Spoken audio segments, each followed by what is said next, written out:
നല്ല പടം. ഏറ്റവും ഇമോഷണൽ നല്ല ഇമോഷണൽ.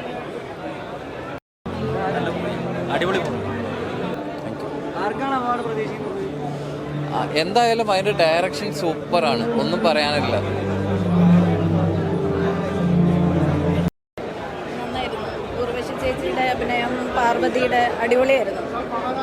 നല്ല അടിപൊളിയായിരുന്നു. മസ്റ്റ് വാച്ചാണ്, തിയേറ്റർ വാച്ചാണ്.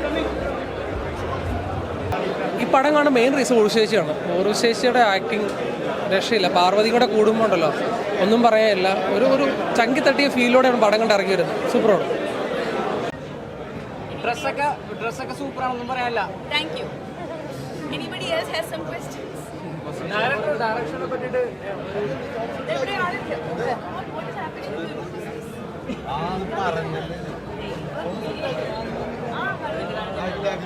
ഭയങ്കര പ്രശംസനീയത കിട്ടുന്ന ഒരു ഡയറക്ഷൻ ആണെന്ന് നമ്മൾ കേട്ടു. അപ്പൊ അതിനെ പറ്റിയിട്ട് ഒന്ന് എക്സ്പ്ലെയിൻ ചെയ്താൽ നന്നായിരിക്കും. സാറിന്റെ ഡയറക്ഷൻ ഇല്ല. അപ്പൊ ഈ രണ്ട് ലെജൻഡറി ആക്ടേഴ്സിനെ വെച്ചിട്ടാണോ ഡയറക്ട് ചെയ്തത്? അപ്പൊ അങ്ങനെ ഉണ്ടായതൊരു എക്സ്പീരിയൻസ് ഉണ്ടായിരിക്കും ടൈമിൽ. എനിക്ക്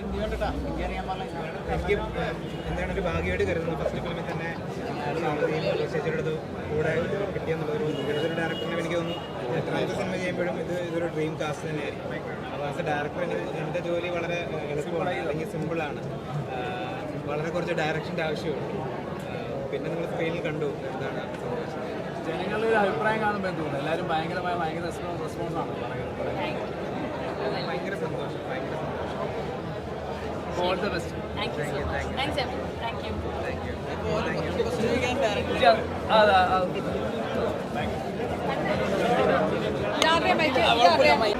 ഇപ്പോൾ ഉർവശി ചേച്ചി എന്ന് പറഞ്ഞ ലെജൻഡാണ്.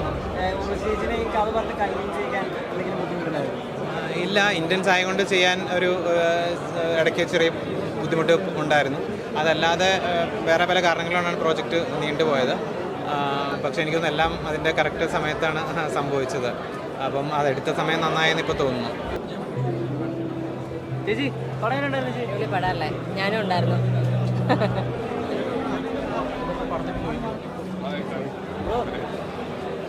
എങ്ങനെയാണ് എക്സ്പീരിയൻസ് ചെയ്തിട്ടുള്ളത്?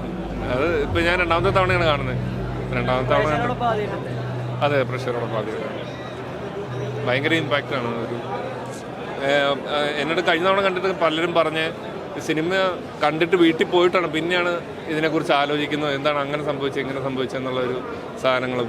അത് ഭയങ്കര റെലവൻ്റ് ആയിട്ടുള്ള റിവ്യൂ ആയിട്ട് എനിക്ക് തോന്നി. മൊത്തത്തിൽ ഭയങ്കര ഇമോഷണലി നമ്മളെ പിടിച്ചു കുലുക്കുന്ന ഒരു സിനിമയാണ്. സുഷിൻ്റെ മ്യൂസിക്കും സീനുകളും ഉർവശി അമ്മയും പാർവതിയും ഒരു രക്ഷയില്ല. പല കോൺഫ്ലിക്റ്റുകളാണല്ലോ ഈ സിനിമയിൽ കാണുന്നത്. അതെ അതെ അതെ. അപ്പോൾ അത് എത്രത്തോളം അവതരിപ്പിച്ച രീതിയിൽ തന്നെ പ്രേക്ഷകർ അക്സെപ്റ്റ് ചെയ്യുന്ന ഉറപ്പായിരുന്നു?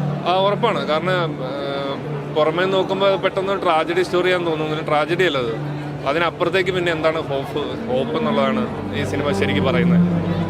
അത് ഭയങ്കര വൃത്തിയായിട്ട് എടുക്കാനായിട്ട് ക്രിസ്റ്റോയ്ക്ക് പറ്റിയിട്ടുണ്ടെന്നുള്ളതും ഭയങ്കര സന്തോഷമുള്ള കാര്യമാണ്.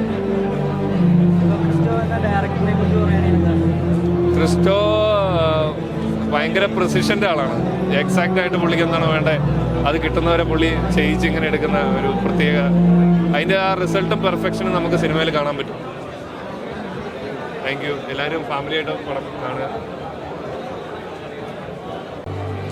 ക്രിസ്റ്റോ ഗംഭീരമായിട്ട് ആദ്യമായി ഡയറക്റ്റ് ചെയ്ത ഒരു വലിയ സിനിമ, അതും ഈ വലിയ താരമൂല്യം എന്ന് പറയാനുള്ള ഉർവശി ചേച്ചിയും പാർവതിയും.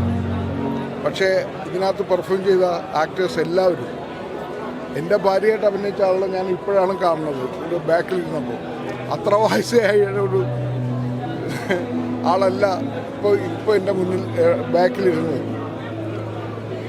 അവരുടെയൊക്കെ പെർഫോമൻസ്, പയ്യന്മാരുടെ പെർഫോമൻസ് ഇപ്പോൾ നന്നാവണം. നമ്മൾ എപ്പോഴും എനിക്ക് തോന്നുന്നു നമ്മൾ പഴയ കാലത്തിൽ നിൽക്കാതെ പുതിയ കാലത്തിലേക്ക് വരണം, പുതിയ ചിന്തകളുണ്ടാവണം. ഒന്നും നഷ്ടപ്പെട്ടു പോകാതിരിക്കട്ടെ. അത് ഈ സിനിമ ഓർമ്മിപ്പിക്കുന്നുണ്ട്. സ്നേഹവും വാത്സല്യവും നൈർമല്യവും കരുണയും കരുതലും ഒക്കെ ഓർമ്മിപ്പിക്കുന്ന സിനിമയാണ്. കണ്ണു നിറഞ്ഞ് കാണാനേ പറ്റും.